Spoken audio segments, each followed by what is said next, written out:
Na tarde de 22 de julho de 2011, Anders Behring Breivik, de 32 anos, saiu do apartamento de sua mãe na área de West End, em Oslo, Noruega, e entrou em uma van. Ele dirigiu até o quarteirão do governo da cidade e estacionou, vestido com um uniforme da polícia. Então ele armou a bomba na parte de trás da van e se afastou. Em um instante, o quarteirão do governo tornou-se irreconhecível. Fumaça saía em rolos dos edifícios. Destroços de carros e corpos feridos permaneciam espalhados solenemente pelas ruas e estradas. A explosão foi catastrófica, matando 8 pessoas e ferindo mais 209. E ainda assim, era apenas o começo do horrível plano de Breivik, que logo o veria matar mais 69 pessoas. Os ataques à Noruega de 2011 são inesquecíveis, especialmente para quem os vivenciou.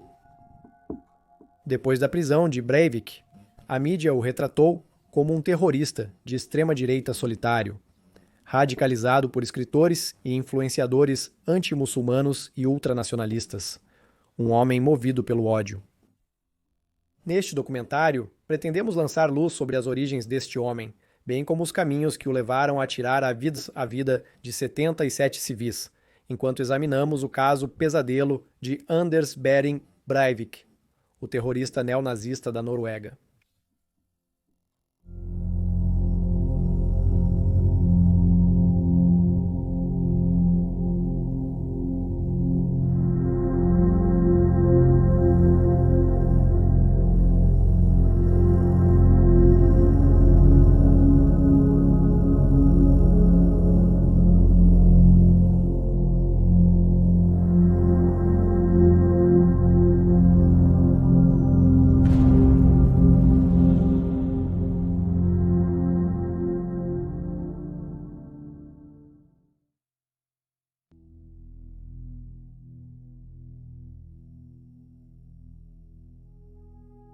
Anders Behring Breivik nasceu em Oslo, Noruega, em 13 de fevereiro de 1979, mas mudou-se para Londres com seus pais ainda bebê.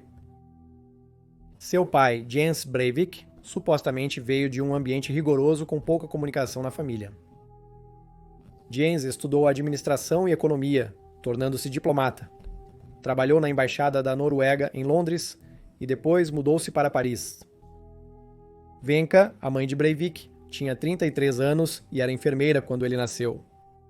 Ela tinha um filho de um relacionamento anterior e Jens, 3. O relacionamento do casal foi turbulento. Casaram-se e engravidaram pouco depois de se conhecerem, mas a paixão esfriou após o nascimento de Breivik e divorciaram-se quando ele tinha 18 meses. A separação, segundo relatos, não foi em bons termos, com Wenka descrevendo Yen mais tarde como um diabo encarnado, e Yen rotulando Wenka como louca. Após a separação, Breivik, sua meia-irmã Elizabeth e sua mãe retornaram a Oslo, mudando-se para o apartamento ministerial de Yen na Fritzners Gate. Mas logo surgiram mais dificuldades. Breivik tinha um relacionamento difícil com sua mãe, até mesmo antes de seu nascimento. Durante a gravidez, Wenka afirmou que Breivik era desagradável e que ele a chutava de propósito. Embora ela quisesse abortá-lo, quando conseguiu chegar ao hospital, já era tarde demais, pois ela estava com mais de 3 meses de gravidez e legalmente não podia abortar. Um relatório de um psicólogo afirmou mais tarde que ela pensava que Breivik estava determinado a destruí-la. Relatos indicam que ela parou de amamentá-lo cedo, porque ele estava sugando a vida dela. De acordo com os relatos, Denker sofreu abuso na infância. Ela fugiu de casa aos 17 anos e pouco tempo depois engravidou de seu primeiro filho. O SSBU, ou o Centro Nacional de Psiquiatria Infantil e Adolescente, mais tarde a descreveu como uma mulher com uma criação extremamente difícil, transtorno de personalidade limítrofe e uma depressão abrangente, embora apenas parcialmente visível.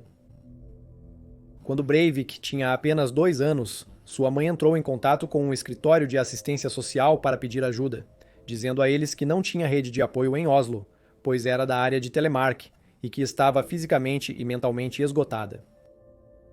Ela descreveu seu filho como um bebê exigente, inquieto, cada vez mais violento, caprichoso e cheio de peculiaridades imprevisíveis. Ela solicitou um fim de semana de descanso para cuidar de Breivik. Embora seu pedido de ajuda tenha sido concedido meses depois, o acordo terminou pouco tempo depois, quando Venka descreveu a casa onde foi colocado como inadequada. O casal que cuidou temporariamente do menino de 2 anos, porém, também não gostou de Venka, notando que ela era difícil e tinha alguns comportamentos estranhos. Uma reportagem da televisão. 2 relatou que Venka perguntou ao casal se seu filho, que só havia visto meninas urinarem, seria permitido tocar nas partes íntimas do homem, já que em casa não havia ninguém com quem pudesse se comparar em termos de aparência. Anos depois, vizinhos relatariam a Jens que ouviam brigas frequentes entre o casal. Breivik e sua irmã eram frequentemente deixados sozinhos em casa, enquanto Venka fazia turnos duplos noturnos. Venka era conhecida por mudar rapidamente de humor, explodindo de raiva em um momento e chorando por perdão no próximo. O SSBU relatou posteriormente que ela alterna rapidamente entre falar com ele em tom meloso e expressar abertamente desejo de morte. Eles perceberam que Breivik costumava se confundir com os sinais ambíguos de sua mãe, que chamaram de comunicação dupla. Foi sugerido que seus problemas com o filho decorrem do fato de ele ser um filho de Jens, um homem que ela agora desprezava. Ela descreveu o sorriso de Breivik como inapropriado, condescendente e desprezível. Em 1983, ela o descrevia como agressivo, grudento e hiperativo. Ela lembrou mais tarde que temia que ele se tornasse violento um dia. Com a idade avançando, observando em seu livro Uma Tragédia Norueguesa, que ela o via como uma pessoa violenta adulta. Ela tinha medo de que ele agredisse pessoas. Um psiquiatra notaria mais tarde que Breivik foi vítima das projeções paranoicas, agressivas e sexuais de sua mãe em relação aos homens. Ela projetava nele suas próprias fantasias primitivas, agressivas e sexuais, todas as qualidades masculinas que considerava perigosas. A família manteve contato com os serviços sociais nos anos seguintes e, em 1983, se mudou para um apartamento maior com a ajuda de Jens, que esperava que o espaço maior evitasse que Venka sentisse que o filho estava sempre em seu caminho. Breivik passou seu 4º aniversário com o SSBU sendo examinado com sua mãe e irmã, submetido a vários testes.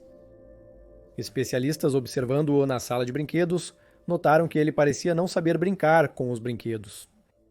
Ele costumava vagar ou sentar-se passivamente com eles. Conhecido por brincar de loja com as crianças locais, ele parecia mais interessado na história do brinquedo de trabalho do que no jogo em si ou nas interações sociais. Relatórios observaram que Breivik carece de imaginação, empatia e não sente alegria ao brincar. Os especialistas notaram suas boas habilidades linguísticas, apesar de ter dificuldade em expressar seus sentimentos aos outros. Relatórios adicionais afirmaram que, ao contrário do que sua mãe disse, Breivik era cuidadoso, controlado, pouco exigente, extremamente organizado e limpo. Ele não toma a iniciativa de contatar outras crianças. Ele participa das atividades de forma mecânica, frequentemente parecendo triste e sem demonstrar alegria. Desde então, sugeriu-se que Breivik foi punido na infância por demonstrar emoções, levando-o a ficar sem emoções visíveis, e que desenvolveu transtorno obsessivo-compulsivo jovem porque sua mãe ficava brava quando ele fazia bagunça. No fim, Breivik não recebeu o diagnóstico formal do SSBU, apenas foi rotulado como uma criança divergente. Um psicólogo relatou que a criança se tornou ansiosa, passiva e evita fazer contato. Ele exibe um mecanismo de defesa maníaco, de uma atividade inquieta e um sorriso desviante e fingido. Considerando a relação profundamente patológica entre Anders e sua mãe, é crucial intervir cedo para evitar um desenvolvimento severamente distorcido no menino. Durante a estadia da família com a SSBU, a mãe de Breivik foi observada atentamente. A SSBU a descreveu como alguém que afasta e puxa o filho para perto, acrescentando que ela frequentemente culpava os outros por seus problemas, era incapaz de estabelecer limites e parecia ver as coisas apenas em preto e branco. Outro relatório da SSB U observou que Vanka sexualizava o jovem Breivik, agredia-o e frequentemente desejava sua morte. Quanto às alegações de sexualização, isso se devia em parte ao fato de os dois compartilharem uma cama, levando a SSBU a expressar mais preocupações sobre o relacionamento deles, embora Vanka explicasse ser uma exigência do filho. O comportamento instável de Vanka fez com que especialistas a descrevessem como uma mãe emocionalmente abusiva, levando a SSBU a recomendar que Breivik fosse retirado dos cuidados dela. Eles não acreditavam que as coisas melhorariam para o pequeno garoto e que tirá-lo de sua mãe seria o melhor para seu bem-estar mental e físico. Em uma audiência posterior, James buscou a custódia de Breivik, mas o tribunal favoreceu Vanka após ouvir uma trabalhadora de creche afirmar que o menino estava se adaptando bem na sociedade. O juiz também argumentou que, se a mãe fosse uma cuidadora tão ruim, certamente sua filha também seria retirada de casa. Mas o SSBU não queria remover Elizabeth do cuidado de Vanka, embora recomendasse manter um olho atento na pequena garota. Ademais, o juiz acreditava que Vanka tentava fazer o correto, por isso ela contatou o SSBU inicialmente. O SSBU admitiu posteriormente que um assistente social inexperiente representou o caso, resultando na falha em remover Breivik da casa. No próximo ano, ou mais, o assistente social designado para a família faria visitas mensais e notou que eles pareciam uma família diferente. Eles descreveram Breivik como um garoto agradável e relaxado, com um sorriso caloroso e simpático. Ele e sua irmã foram descritos como bem educados, brincando juntos em silêncio. Vanka foi notada por controlar suas emoções, diferente da mulher que se apresentou no mês em que a SSBU a observou com seus filhos. No fim, Breivik permaneceu sob a custódia da mãe, sem novas tentativas de removê-lo de casa. Breivik não parecia ter um mau momento na escola. Um ex-colega de classe lembrou que ele era um aluno inteligente e forte, permitindo que interviesse e defendesse as crianças menores, que eram implacavelmente intimidadas diariamente. Ele também manteve contato com seu pai, que morava na França, e o visitava regularmente com sua nova esposa, até a separação deles quando ele tinha 12 anos. Segundo o escritor Apopopasio, Ponta Sopo Sugesh, Skonka Tartubia Otokh Broshkrovich, o relacionamento de Breivik com seu pai Jens começou a se deteriorar após certo ponto, levando à perda de contato entre eles. Apesar de culpar Jens, Breivik ainda o defendeu em escritos posteriores, observando: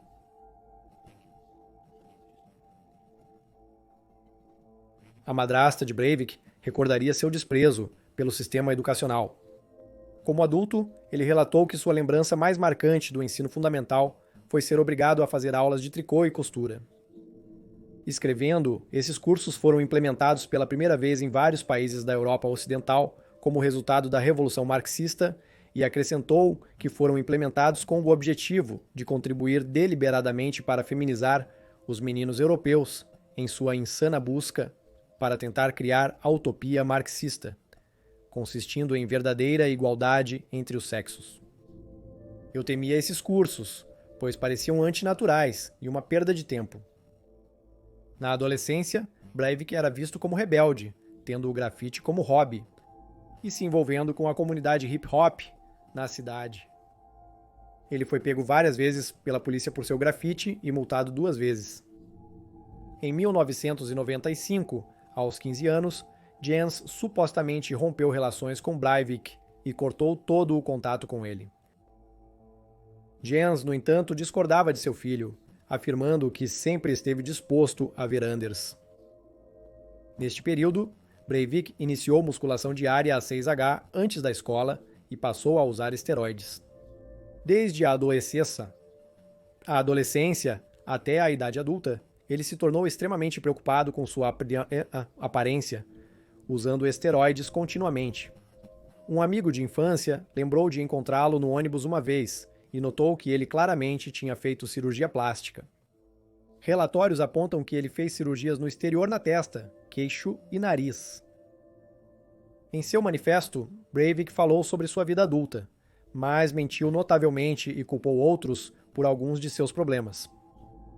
Ele alegou que não entrou para o exército após o ensino médio, para cuidar de sua mãe doente, mas isso depois foi revelado como mentira. Breivik não foi recrutado porque foi considerado inapto para o serviço durante uma avaliação obrigatória. Ele também explicou que não estudou na universidade porque não queria trabalhar na Noruega politicamente correta, observando que detestava a vida cotidiana banal das pessoas comuns. Ele acrescentou que tinha poucos ou nenhum amigo por não estar interessado em desenvolver relacionamentos. De acordo com alguns relatórios, Breivik era provocado por seus novos amigos e colegas de classe por ter pouca experiência com mulheres. Quando contatados por jornalistas, muitos de seus antigos companheiros não se lembravam dele ter tido uma namorada, apesar de Breivik afirmar que ter uma complicaria seus planos e que mulheres se aproximaram dele em várias ocasiões. Um amigo de infância disse: "Ele sempre falava sobre mulheres, mas nunca conhecemos nenhuma. Pelo que eu sei, ele nunca teve uma namorada." No início dos 20 anos, Breivik começou a trabalhar em atendimento ao cliente, onde era considerado simpático e um excelente colega. Planejando os ataques à Noruega de 2011, segundo Breivik, o planejamento para os ataques à Noruega de 2011, 2000 e 2023 anos, na tentativa de financiar o evento, ele criou um negócio paralelo de programação de computadores, mantendo seu trabalho de atendimento ao cliente. Ele afirmou que contratou funcionários e possuía contas bancárias no exterior, fazendo seu primeiro milhão aos 24 anos. Ele relatou ter perdido dinheiro em especulação de ações, o que o levou a pedir falência, mas ainda tinha o suficiente para prosseguir com o planejamento do assalto. Em 2008, ele voltou a morar com a mãe para economizar dinheiro. Um relatório psiquiátrico realizado em Breivik dias após o ataque concluiu que em 2006, quando ele voltou a morar na casa de sua mãe, é o ponto em que sua saúde mental começou a deteriorar. Ele se tornou retraído, quieto, isolado e saía de casa muito pouco. Até sua mãe percebeu a mudança nele nesse período. Ela lembrou que ele passava muito tempo jogando videogames, isolado em seu quarto, como se fosse um adolescente novamente. Ele também tentou envolver sua mãe em discussões sobre política. Em 2010, Breivik passou 6 dias em Praga, República Tcheca, buscando comprar armas. Após pesquisas online, ele observou que Praga é considerada talvez o principal ponto de trânsito de drogas ilícitas e armas na Europa. Antes da viagem, ele esvaziou o banco traseiro do carro para ter espaço para as armas que pudesse comprar. Ele desejava comprar um fuzil de assalto, uma pistola Glock, granadas de mão e uma granada propelida por foguete. Apesar de suas tentativas, ele não conseguiu adquirir armas de fogo. O indivíduo afirmou que a cidade não era um local ideal para comprar armas. Após retornar para casa, ele comprou legalmente um rifle semiautomático e uma pistola Glock. Comprar a pistola foi um desafio, pois ele precisava comprovar frequência regular em um clube de tiro esportivo. Ele realizou 15 sessões de treinamento no clube de pistola de Oslo entre novembro de 2010 e janeiro de 2011, o que lhe permitiu comprar a pistola desejada. Em seguida, Breivik buscou adquirir os materiais necessários para criar uma bomba. Ele montou um negócio de cultivo de vegetais e, apenas 2 meses antes dos ataques, comprou 6 toneladas de fertilizante, 3 de nitrato de amônio e 3 de nitrato de cálcio e amônio. Ele obteve ilegalmente 300 G de nitrato de sódio de uma loja polonesa, o que levou à sua inclusão em uma lista de vigilância da inteligência norueguesa. Apesar disso, a inteligência norueguesa não agiu com base nas informações por não considerá-las relevantes. Na época dessas compras, em maio de 2011, ele já havia se mudado da casa de sua mãe para uma fazenda. Suas compras foram armazenadas em um celeiro na propriedade.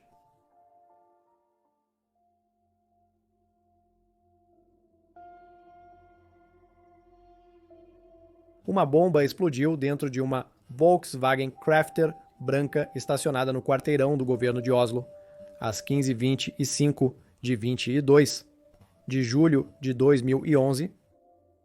Câmeras de segurança revelaram que o carro foi avistado às 3h13 próximo ao bloco H, com os pisca-alertas ligados. O veículo ficou parado por mais 1 minuto e 54 segundos antes de percorrer os últimos 200 metros e estacionar na entrada do principal prédio do governo. O motorista, com o uniforme policial, saiu do veículo e permaneceu em pé por cerca de 7 segundos.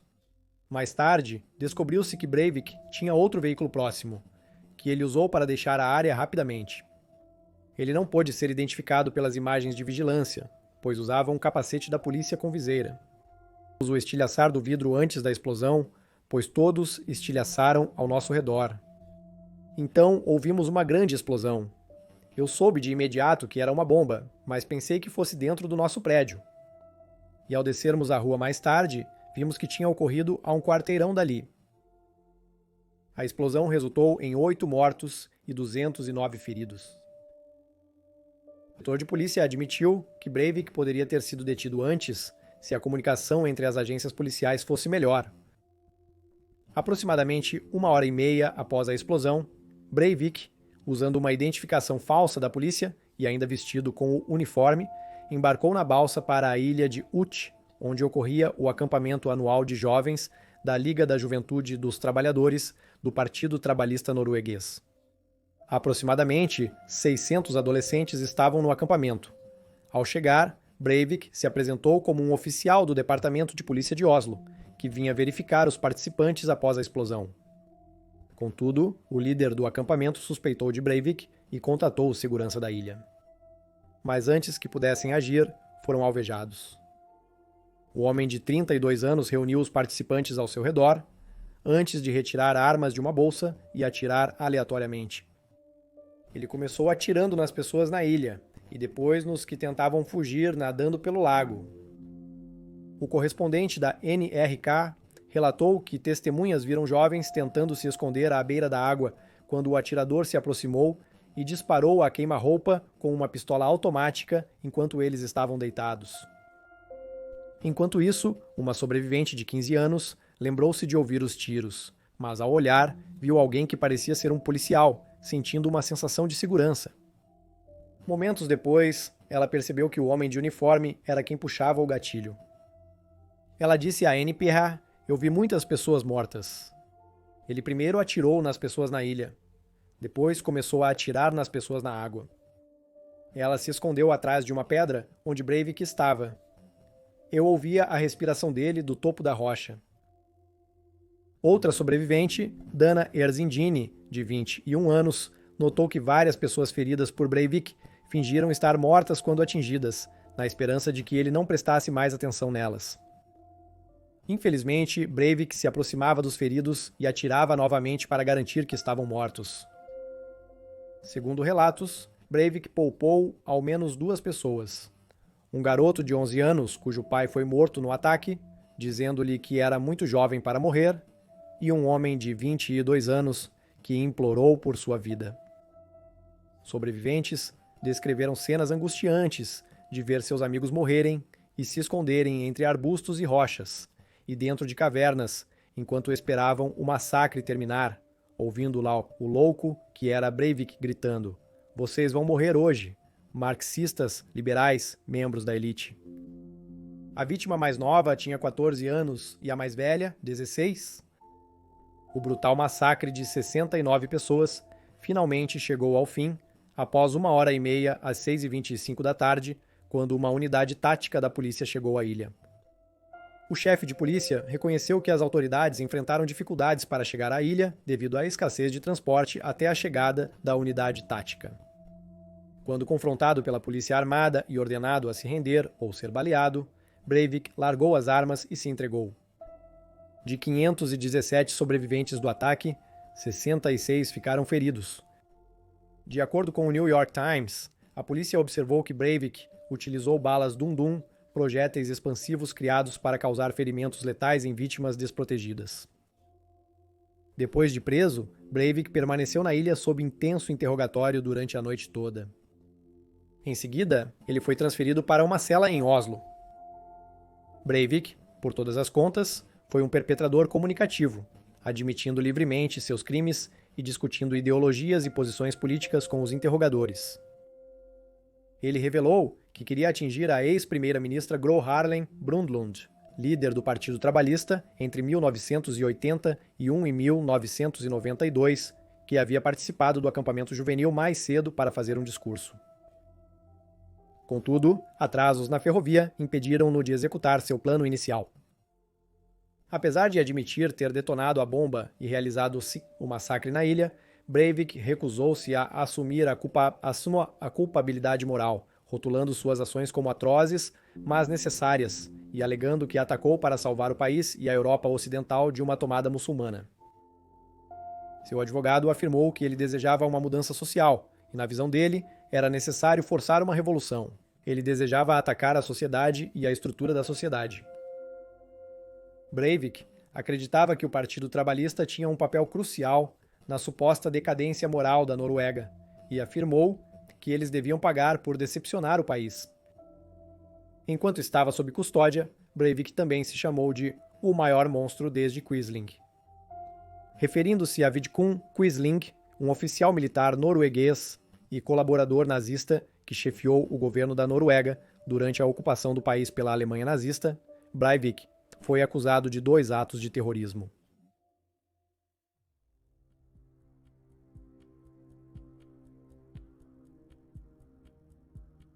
O estado de saúde mental de Breivik, no momento de sua prisão e nos meses seguintes, gerou muitos debates.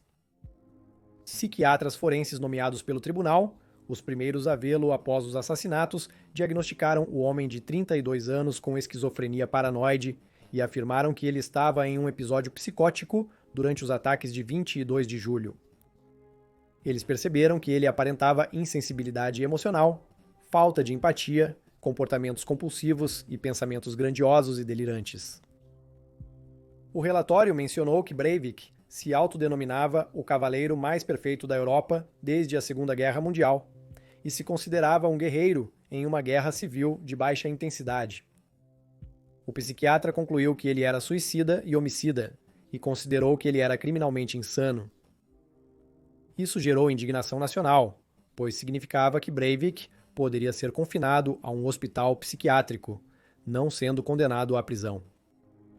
Familiares das vítimas e sobreviventes do ataque clamaram por justiça, enquanto especialistas discutiam a precisão da reportagem recente ao retratar o estado mental de Breivik durante os assassinatos. A equipe médica da prisão onde ele estava detido não acreditava que Breivik fosse criminalmente insano ou que ele fosse esquizofrênico, em vez disso, sugerindo que ele sofria de um ou mais transtornos de personalidade. Em janeiro de 2012, um novo painel de psiquiatras foi montado para observar Breivik e determinar seu estado mental de uma vez por todas. 3 meses depois, em abril, o novo painel concluiu que ele não estava psicótico durante os ataques ou sua nova avaliação. No entanto, eles o diagnosticaram como tendo transtorno de personalidade antissocial, bem como o transtorno de personalidade narcisista. Breivik expressou desapontamento em cartas a jornais noruegueses ao ser inicialmente rotulado como criminalmente insano. Devo admitir que isso é a pior coisa que poderia ter acontecido comigo, pois é a humilhação máxima enviar um ativista político para um hospital psiquiátrico é mais sádico e maléfico do que matá-lo. É um destino pior do que a morte. Em junho de 2012, o psiquiatra norueguês Ulrik Fredrik Mold testemunhou em tribunal que achava altamente improvável que Breivik sofresse de esquizofrenia. Ele suspeitava ter síndrome de Asperger, Tourette, transtorno de personalidade narcisista e talvez psicose paranoica. Ele apontou como sintomas o comportamento estranho do homem de 32 anos durante a infância, seu estudo obsessivo de armas de fogo e bombas, sua maneira de falar e fascinação por números.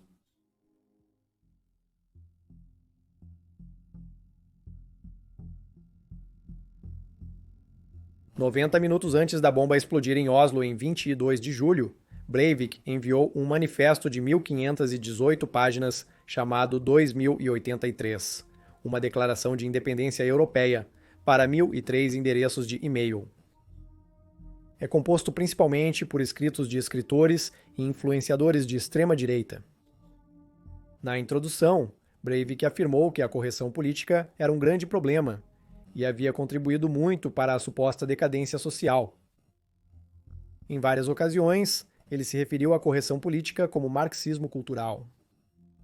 No manifesto, Breivik expressou seu descontentamento com a direção do país, destacando seu desejo de preservar uma Europa cristã e seu desprezo pela corrupção moral do Ocidente, que ele atribuía principalmente aos esquerdistas e ao feminismo. Descrito como um neonazista de extrema-direita, o manifesto de Breivik detalhou seu apoio a vários movimentos e conceitos, incluindo xenofobia, conservadorismo cultural, ultranacionalismo, islamofobia, antifeminismo e sionismo de extrema-direita. Ele demonstrou ódio específico por muçulmanos e pelo Islã, deixando claro seu desejo de manter o patriarcado forte. Breivik expressou claramente seu desprezo pelas mulheres em sua vida, criticando suas características femininas, como vulnerabilidade e expressão de sentimentos. Ele condenou suas vidas amorosas e sexuais, descrevendo as mulheres como emocionais, instáveis, promíscuas e inferiores aos homens. Ele chamou o novo marido de sua mãe de uma besta sexual primitiva e afirmou que sua mãe e irmã não apenas o envergonharam, mas também se envergonharam e envergonharam a família, já quebrada devido aos efeitos da revolução sexual feminista. Falando de sua criação, ele acrescentou: "Eu não aprovo a criação superliberal e matriarcal, pois ela carecia completamente de disciplina e contribuiu para me feminizar até certo ponto." Grande parte do manifesto de Breivik pode ser atribuída ao blogueiro de extrema-direita Peder Jensen, conhecido como Fjordman, que acredita que o multiculturalismo e a imigração em massa de muçulmanos ameaçam o Ocidente. Em um livro autopublicado, Jensen escreveu que o Islã e todos os seus praticantes devem ser completamente removidos do mundo ocidental. Jensen foi mencionado 111 vezes no manifesto, apesar de ter condenado Breivik após os ataques de 22 de julho. No texto, Breivik incentivou hindus a removerem muçulmanos da Índia e elogiou grupos nacionalistas hindus, afirmando ter tentado contatá-los diversas vezes. Ele exigiu a deportação de todos os muçulmanos da Europa Ocidental até 2083 e afirmou desejar que as políticas europeias sobre multiculturalismo se alinhassem com as do Japão e da Coreia do Sul, dizendo que eles estão próximos do conservadorismo cultural e do nacionalismo em seu melhor. Analistas revelaram que 32 anos era um observador e comentarista em fóruns e blogs, incluindo o site Gates of Vienna, que apresenta escritos anti-muçulmanos de pessoas como Peder Jensen, além de postar em outros sites de extrema-direita. Após sua prisão, foi notado que Breivik foi, por algum tempo, membro do Partido do Progresso norueguês, considerado o partido político mais à direita representado no parlamento. Acadêmicos o descreveram como de extrema-direita, atraindo pessoas que se identificam como conservadores nacionais. Relatos sugerem que Breivik saiu do Partido do Progresso quando suas opiniões se radicalizaram. Mais adiante, no manifesto, Breivik previu como seria representado na mídia mainstream, afirmando: "No entanto, como eu manifesto o pior pesadelo deles, execuções sistemáticas e organizadas de traidores multiculturalistas, eles provavelmente apenas me darão o pacote completo de difamação e propagarão as seguintes acusações: pedófilo, envolvido em atividades de incesto, homossexual, psicopata, transtorno do déficit de atenção, com hiperatividade ladrão, sem educação, consanguíneo, maníaco, insano, monstro, etc. Serei rotulado como o maior monstro nazista já testemunhado desde a Segunda Guerra Mundial." Antes do bombardeio, Breivik postou seu manifesto e um vídeo no YouTube. No discurso de 12 minutos, o homem de 32 anos pediu que os conservadores abraçassem o martírio, exibiu imagens dele apontando suas armas e detalhou seus planos de ataque, mencionando que se vestiria como policial e que seria incrível, pois as pessoas ficariam atônitas.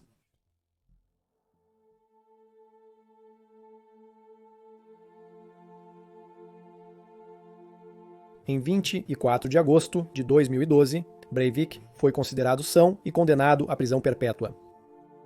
Embora a prisão perpétua no sistema judicial norueguês seja de apenas 21 anos, uma lei de 2002 afirma que se o prisioneiro ainda for considerado perigoso após esse período, sua sentença pode ser estendida por 5 anos de cada vez. Este é o caso de Breivik.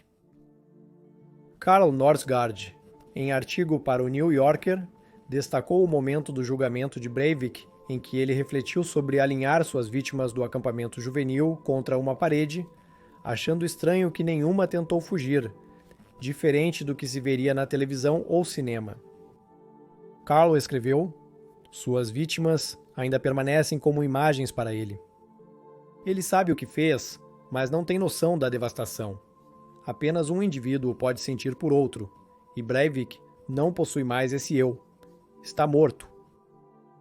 Vários repórteres que cobriram essa história ao longo dos anos ecoam sentimentos semelhantes de que Breivik, sem remorso, sem empatia e incapaz de ver suas vítimas como pessoas reais, é um psicopata.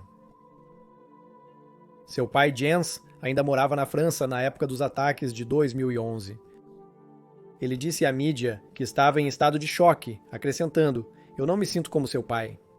Como ele pôde simplesmente ficar ali e matar tantas pessoas inocentes? Eu simplesmente pareço pensar que o que ele fez estava certo. Ele deveria ter tirado a própria vida também. Isso é o que ele deveria ter feito." Em seu manifesto, Breivik mencionou a falta de relacionamento com o pai, destacando que não falava com ele desde que se isolou aos 15 anos. "Ele não gostou muito da minha fase de grafite dos 13 aos 16 anos. Ele tem 4 filhos, mas cortou contato com todos, então está claro quem está em falta. Tentei contatá-lo 5 anos atrás, mas ele disse não estar mentalmente pronto para um reencontro." Enquanto isso, a mãe de Breivik o visitou 5 vezes na prisão antes de falecer em 2013. Breivik está preso na prisão de Ringarika, ao sul da cidade de Terrastrand. Ele vive isolado, interagindo apenas com profissionais de saúde e carcereiros. Em 2020, ele interagiu com outro prisioneiro pela primeira vez, acompanhado de pelo menos 7 guardas prisionais. Os dois conversaram e jogaram cartas, mas o prisioneiro recusou mais interações com Breivik. Anos depois de condenado, Breivik ingressou no bacharelado em ciência política na Universidade de Oslo. Ele passou em 2 cursos antes de abandonar em 2015, culpando a decisão de fazê-lo nas más condições da prisão. Em 2017, ele mudou seu nome para Fjoltolf Hansen. Em novembro de 2012, Breivik escreveu uma 27 páginas para as autoridades prisionais, reclamando das restrições de segurança a que estava submetido. Ele exigiu comunicação mais fácil com o mundo exterior e um PlayStation 3 para substituir o PlayStation 2, alegando que oferecia jogos mais adequados.